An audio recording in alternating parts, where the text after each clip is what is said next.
ഓം നമോ ഭഗവതേ വാസുദേവായ. ഓം ശ്രീകൃഷ്ണായ പരമാത്മനേ നമോ. കൃഷ്ണായ വാസുദേവായ ദേവകീനന്ദനായ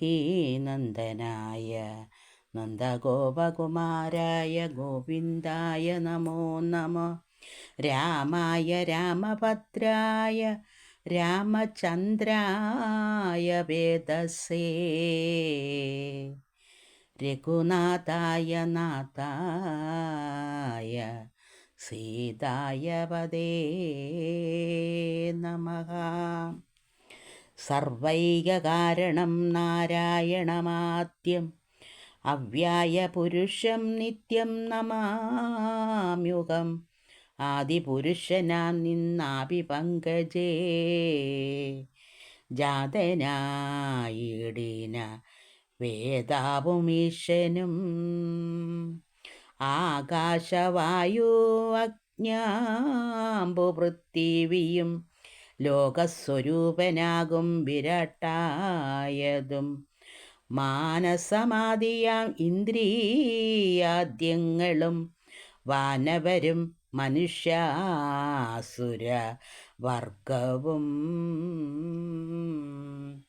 കാനനവൃക്ഷം ഗിരിപക്ഷിവർഗവും നാനാചരാചരഭൂതങ്ങളൊക്കെയും ആദിപുരുഷനാകും തവാംശങ്ങളാം ആദിമത്യാന്തമില്ലാത നീ എന്നിയെ സർവവും വേറെയില്ലെന്നു വരികയാല് സർവാത്മകനെന്നു ചൊല്ലുന്നു വേദവും.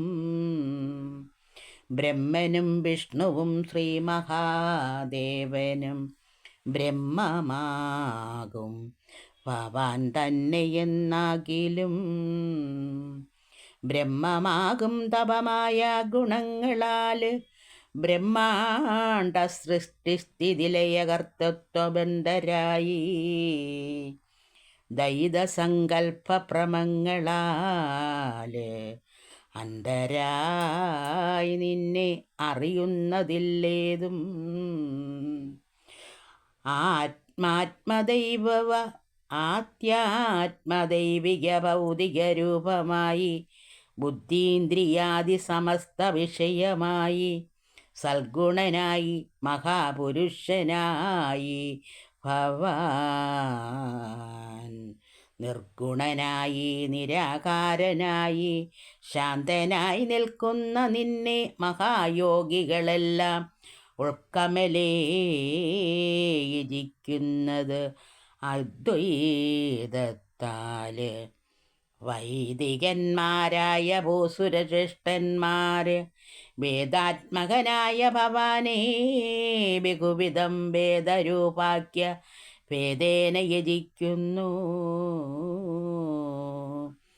കേവലനാകിയ നിന്നെ വഴി പോലെ ഒട്ടൊഴിയാതുള്ള കർമ്മങ്ങളൊക്കെയും പെട്ടെന്നു നിങ്കലുപേക്ഷിച്ചു നിത്യവും ജ്ഞാനസ്വരൂപനായിടുന്ന ഭവൽപദേ.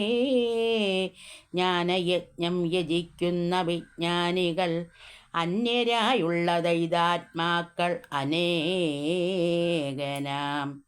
നിന്നെ യജിക്കുന്നതോരോരോ മൂർത്തിയായി സർവത്തിനും ഭവാൻ മൂലമെന്നാകയാല് സർവയജന സേവാർത്ഥങ്ങളൊക്കെയും സർവസ്വരൂപന നിങ്കൽ വന്നെത്തിയിടും.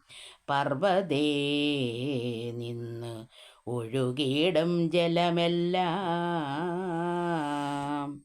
ഓരോ നദികൾ മാർഗത്തോടെ ചെന്നിട്ടും വാരാനിധിയോട് കൂടുന്നതുപോലെ നിത്യസ്വരൂപനാകും ഭഗവാൻ തന്നുടേ.